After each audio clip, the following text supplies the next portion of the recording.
بن حارثہ پر آئی تو بھی مثنیٰ کی نظریں ان کے چہرے پر جمی ہوئی تھیں۔ کیوں ابن حارثہ؟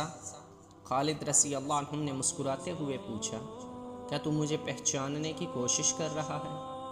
ہاں ولید کے بیٹے، مثنیٰ نے سنجیدہ اور ٹھہرے ٹھہرے لہجے میں کہا، میں تجھے پہچاننے کی کوشش کر رہا ہوں، تو مجھے انسان نہیں لگتا۔ تیرے چہرے پر کچھ گھبراہٹ اور پریشانی ہونی چاہیے تھی، میں اندر ہی اندر پریشان ہوں۔ خالد رضی اللہ عنہ نے کہا، اور میرے دل پر گھبراہٹ بھی ہے، یہ اس لیے کہ میں انسان ہوں، لیکن میں پریشانی اور گھبراہٹ کو چہرے پر نہیں آنے دوں گا۔ یہ چہرہ ایک لشکر کا چہرہ ہے۔ مثنیٰ نے کہا کہ یہ چہرہ اسلام کا چہرہ ہے۔ میں سمجھتا ہوں ابن ولید، سالار اعلیٰ کا چہرہ اتر جائے تو پورے لشکر کا چہرہ اور ساری قوم کا چہرہ اتر جاتا ہے۔ مجھے یہ بتا ابن حارثہ، خالد رضی اللہ عنہ نے پوچھا،